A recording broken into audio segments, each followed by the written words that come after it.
Welcome back to Jester Storytime. Yeah, I changed the name of the channel. Yeah.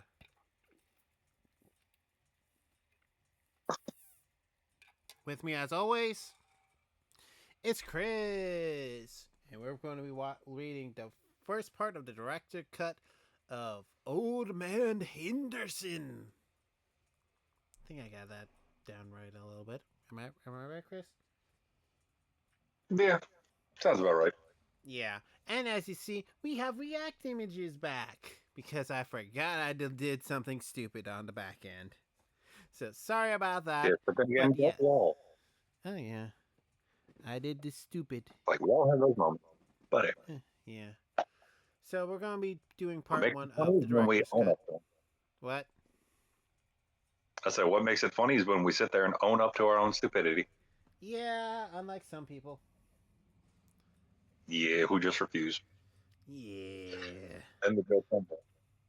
Yeah. But anyway, For example, we're people who use cyber trucks as actual trucks. no, those people are just brain dead.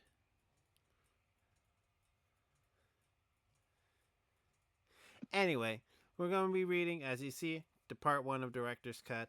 Hopefully, you enjoy, and please give us a like and comment and subscribe below.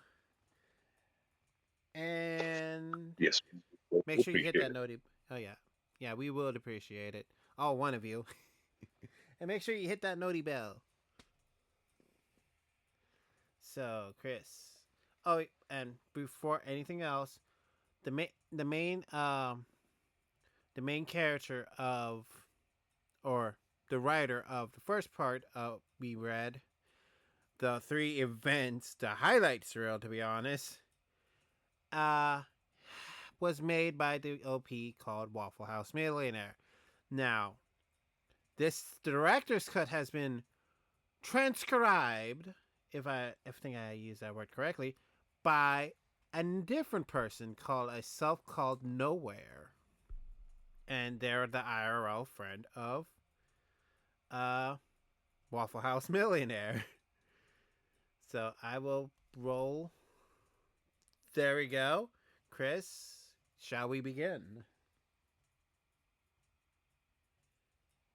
Yes. Let's see. I'll put the cursor where you should start. Okay. Yeah, I had a feeling there. Yeah. He never actually posted more than a quick summary of it, actually. Also, for those of you curious as to whether or not Old Man Henderson was real, yes, yes, it was. I was there. I was the professor and like 15 other fucking people. Because Henderson had no concept of collateral damage or inside voice. The whole and complete story was fucking crazy because crazy shit was happening in and out of the game. And he only gave you guys the highlights reel. Note everything I might above end this. everything previously read prior. Yes. Yes. I might end up story timing the whole thing, even though I'm not as eloquent as him. Seriously, I read the backstory of Doom. What he told you about it does not do it justice. Oh, I wish I could see that. Read that thing. I'm like, oh no. Oh yeah, that's a tome of Yeah, madness. yeah, and not be on the receiving end of having to memorize the entire fucking thing. Ooh, shiny. Exactly. So Waffle House tends to get emotionally attached to a well-made character. To him, they're the means of exploring a story, and a good story is something he thinks the very foundations of modern societies are based on. He doesn't mind a bad ending as long as it's legitimate. Botched or a bad time? Shit happens. Bad choice in a character? Meant to be. Simply screwed by circumstance? Them's the shakes. Hmm? Lol, you're dead because you actually disagreed with my self-inserted fetish-fueled character with two katanas. I actually had to stop him from choking the fat bastard. Oh Why does it no. seem like they made a Deadpool? What? So why does it seem like they just made a Deadpool there? Self-insert fetish-fueled character with two katanas. To be honest, that could be anything. Yeah, but let's be honest, 9 out of 10 times it's usually Deadpool. Oh, Lady Deadpool. And why? Because Deadpool. Yeah, it's Deadpool.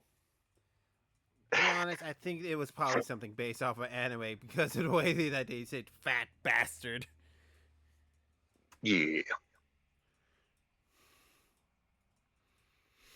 Which might make him sound like a bad person ruled by petty emotion, but the truth is, he's like a bear. Normally quite cheered, but not normally quite chilled. Not that easy to piss him off normally, so he doesn't move often. But when he does, things like Henderson happen. I'm scrolling up real It quick. was the Oh, fifth, ooh, ooh. it was the fifth season of the game with an experienced GM using Trail of Cthulhu. A small distinction on the whole, but one worth mentioning in my eyes. And he'd already lost 3 characters to the stupidest shit. Seriously, the last one, some evil force. The last one, some evil force put a curse on him, and he ended up being killed by a horse, falling out of an airplane.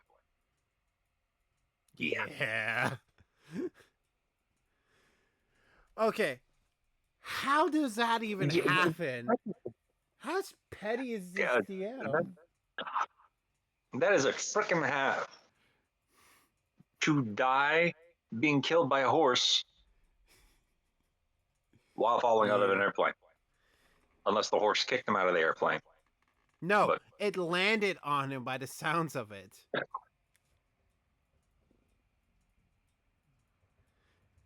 Because the the horse was falling out of the horse, airplane. Yeah. the horse was the one falling out of the airplane, landed on his fat ass His character by was fat. yes, by whatever curse befell the dice that night. Or whatever the GM felt like doing. God damn. I have met a couple of those types of DMs like, oh yeah. I did this because I'm a Or a controlling mix of both. asshole. Yeah. Yeah, that or a mix of both.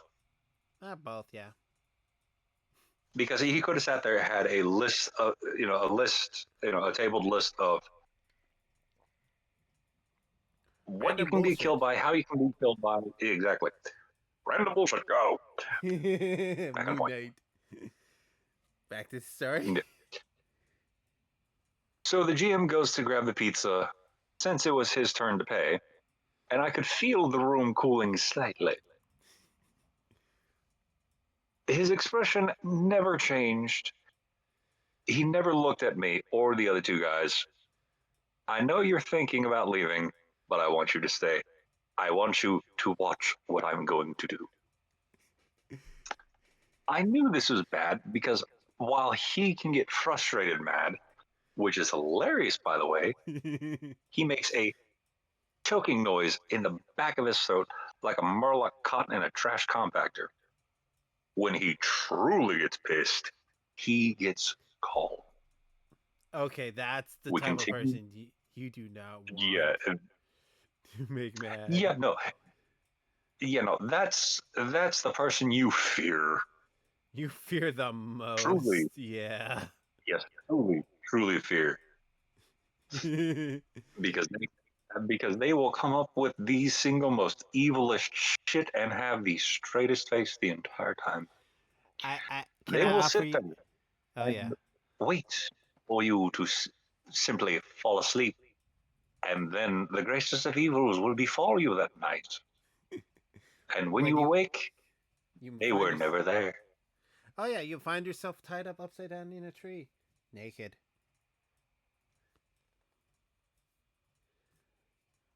All your hair Amongst other waxed off because they put extra strength sleeping aids into your tea or whatever you drank that night. yeah, something like that. Yeah. Or much accurate things. But Yeah, say that back again on way point, shall we? better. Yes. We continue the evening, and about a week later, we come back. He's giving me a ride, and he looks like he hasn't slept in 2 days. And the stubble is almost, but not quite, Gang- into gangly half Nangling beard half terror. beard territory. And I've done as a something. as a guy with a For you. beard, I've been there. Yeah, when I Yes, shaved as a it bearded off. man yourself. Yes, yes, as a bearded man, I have been to the gangly half beard when I was growing it out. Yes, Yeah. I've done something. I'm not sure what it is yet. If it, I'm not sure it's good. It's a good thing yet. Can you continue the rest? I just read the quote. Yeah. He says, as he hands me the little binder thing he keeps in his character sheets and notes in. You've done something, I ask as I take the folder from him. No, I I created. created. No, No, is created is that? the wrong term. Yeah, I yeah. feel like it was already there, waiting for me to give it life. I put a thing on paper, and I'm bringing it down on that fat fuck like the wrath of God.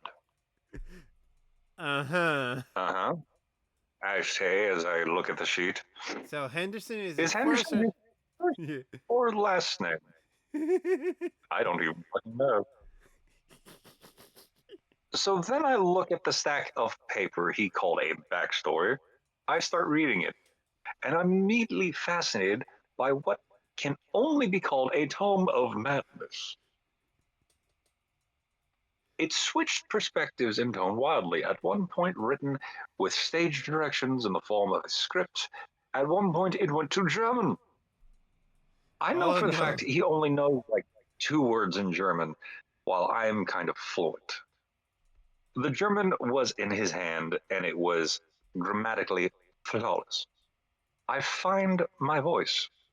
What? What I've been asking myself, I've been asking that myself all fucking day. Let me scroll up. So he made his own Necronomicon minus the human skin. So we get to the game, and the GM asks what we're all doing.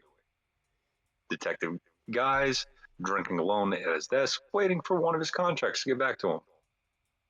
Jimmy, the jock type, is struggling with math homework. My character, Professor Filkins, is grading midterms. Then we get the introduction to Henderson. He's sitting in a lawn chair in his house, smoking a bong, staring at the wall he painted to look like a Hawaiian beach. You know, Rupert, he addresses the stuffed parrot currently resting on the arm of his chair. You're a good friend. Most people would have asked for a hit, but you know how much I love this shit. Way better than what we had back in Nam. He chuckles, and then begins reminiscing. You know, I still remember the first time I got high. Back of my older brother's van. No, it must have been some good shit, being an only child. Ain't that right, Charles? He looks over to an empty corner of the room. Charlie? He then gets up, mildly concerned. Man, what the hell? He begins to search his house in earnest before sitting down on the chair in his kitchen. Where the fuck are my lawn gnomes? I mean, did somebody say, fuck, what's them? Yeah, they're worth a lot, but come on. He then pulls out a Sharpie and begins scribbling on the table. All right, 215 gnomes, total weight about 800 pounds, total value approaching 400K. Not a one man job. Need help to carry them. Need help to sell them. I'm looking at a large and well organized group of assholes. Real He looks quick. into the. Real quick. Yeah. How does he know this? Every time I hear that part or read that part, it's like, how does he know the exact mass of a lawn gnome? Google. Apparently. That or simple math. Yeah. But that makes me also question, how are those lawn gnomes, I almost said lawn mowers, but lawn gnomes worth about 40K? That's enough to go into debt for 40K. Probably because probably because either one, there was like these were special custom gnomes, or two, they had a little bit of extra in them. That could be, or both.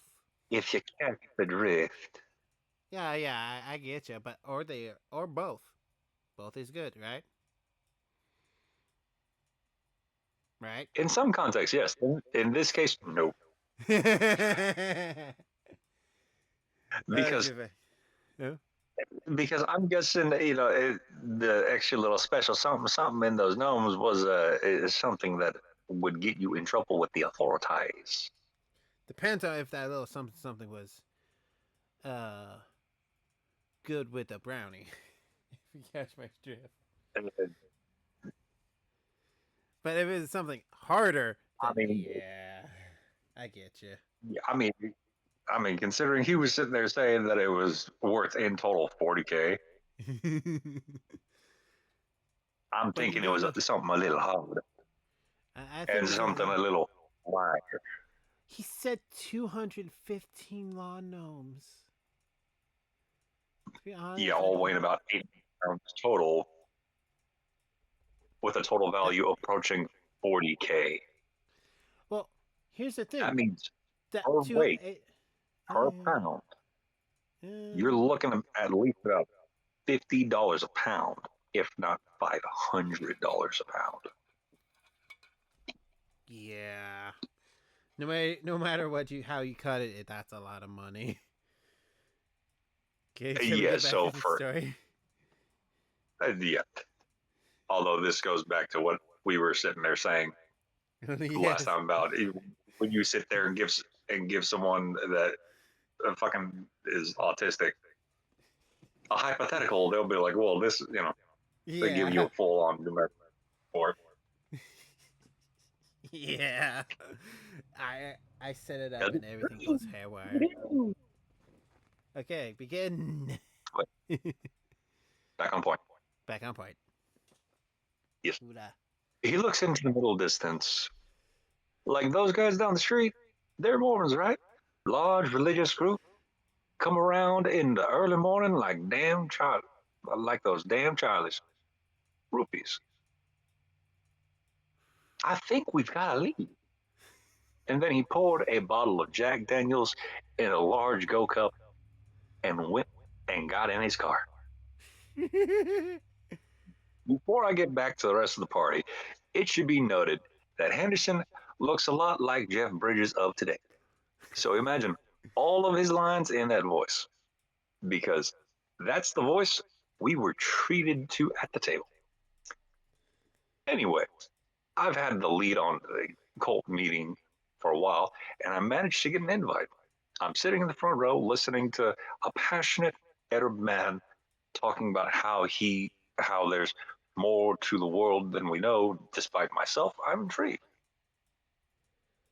Jimmy, sitting outside, thinking about his friends and trying to decide if he should go in and talk to them or what.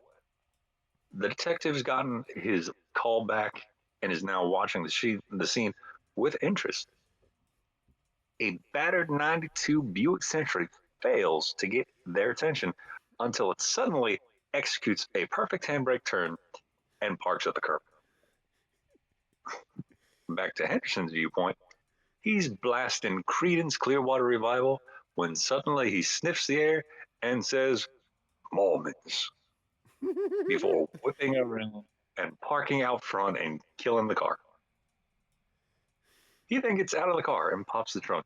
In full view of the detective, he then shoves Lurid Lucy, an inflatable sex toy of exceptional quality, to one side and pulls out some sort of Israel made combat shotgun and starts walking towards the house.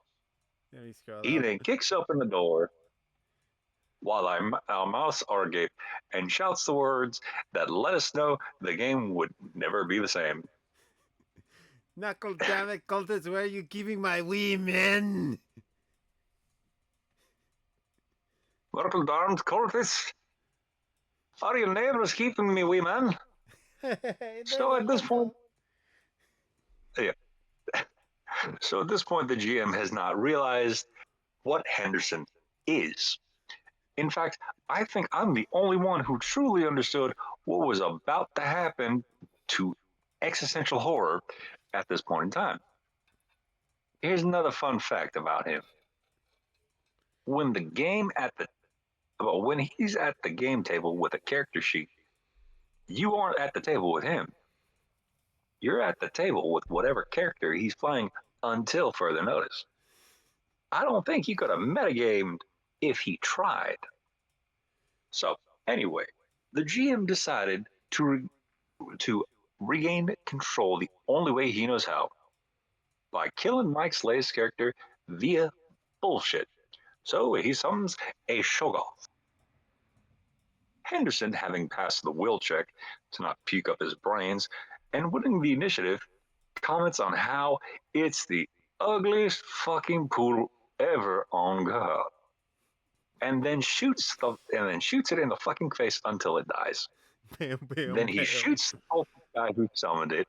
Then he shoots me. Then a random guy. Then he pisses on the Shoggoth's corpse. Since everyone else is too busy losing their shit in a panic over the creature that should not be being summoned, and casually sets the tapestry on fire with his cigar and walks out the door. Excuse me. Your excuse. So that everyone's still alive runs the fuck away from the burning building before the cops show up. Henderson makes it home, about 3 blocks away, when he realizes something horrible. He totally fucking forgot about the lawn gnomes. He runs back into the still burning building, only to see the fire department has already arrived. They informed him that no gnomes were found in the building, as far as they can tell. On the one hand, he's relieved as fuck since he didn't lose the gnomes. And killing that many little people would probably constitute a hate crime. Never mind that he totally just leveled a church with speed and brutality of a fucking Spetsnaz. Anyway, he goes in to try and cook up where they could have gone at the local pub. The GM at this point looks up at us from his notes. He's clearly been thrown so far the fuck off the fucking tracks by what just happened that he can't just improv his way out of it. I think I need a minute or 10. He amscrays, and I look over at the man I thought I knew. He has his cell phone out and is asking us if we're cool with Chinese food since we had pizza last week. The fuck was that? That's one of our favorite players. Remember when I said I was getting revenge? I brought out the big guns. I don't even have the small guns anymore. I was given some once and promptly returned them. Won't be needing me, as I said. Hello? Chinese food place I totally forgot the name of. You still got that special on shrimp fried rice?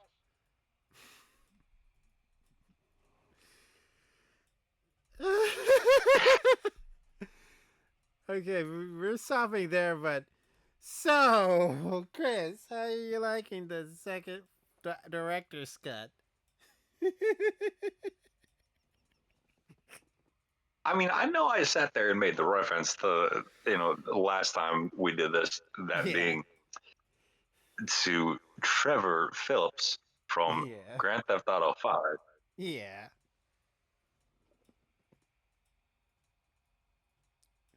But you And ill right now, affirmed it. yeah, I'm still seeing the connection even stronger here. Granted, Well, you know, yeah, no. Granted, Trevor from GTA 5 was dabbled with the harder stuff way more, even his own stash. True. But this guy only likes the Mary Jane, man. And he could, or those fucking lawn gnomes could be like maybe made with gold too. So Yeah, I mean, because again, at the end of the day, we're talking like somehow 800 pounds being worth 40,000. or they could be like very ancient or handcrafted lawn gnomes from a fancy person or a fancy designer or something. See, we're going back to the lawn Yeah, gnomes. This is the power of autism, everybody. yeah, yeah. Going back to how 215 lawn gnomes that came up to 800 pounds ended up being worth almost 40 grand. Shit, Meaning per pound, each one. Meaning per pound, those lawn gnomes cost about $500 per pound. oh yeah. If it, or it So could have. it, Oh, real quick, Chris, do you remember the Hunchback of Notre Dame? I think the made-for-TV movie where there's like a diamond encrusted bell on the inside. the Hunchback of Notre Dame. Yeah, there was a TV movie after the main story, or was a cassette movie or a VHS movie, where the Hunchback finds a love interest and he shows her like there's a diamond encrusted bell, but it's on the inside of the bell. If you catch my drift. I want to say I faintly remember, but at the same time, I don't. Well, yeah, there was like rubies, diamonds, gold on the inside. That's what comes into mind. Like, oh, those lawn gnomes were hollowed, but they were full of gems and stuff. I mean, Me, that might be the cause because, again, going back to it, we're talking about where basically 1 pound was worth $500. yeah, doing the math. Those are some, yeah, But because those are some special kind of lawn gnomes. That's all I'm saying. oh yeah, they're very special if you ask me. Either they were made of fine china or ivory, or Whatever, that is so very expensive. or was stashed with some level of treasure or Yeah, product. but Who knows? with our We'll artists, probably find out on stories, but hey, we will never find out because remember, he Waffle House millionaire said it himself. He sold them in a charity auction, so we will never know. I mean, we Shit is probably will find out, and then it's just like, why the hell did you sell those if they were filled with that? true, but it gets wackier here on out, Chris. So, with that all said and Yes, done, oh, believe me, I've already seen some level of whack here. But hey, that's the way this. That's the way the usual madness flows, ain't it? yeah. But with that all said and done, and near the end of the video, so thank you for watching our crazy ramblings about how these lawn gnomes will equal 40K, and the reading of part one of the director's cut. Oh my god, my tongue almost got tied. You can tell I'm tired. It is very late at night for us people. But yeah. Yeah, So thank you for watching, and we until next are time. out.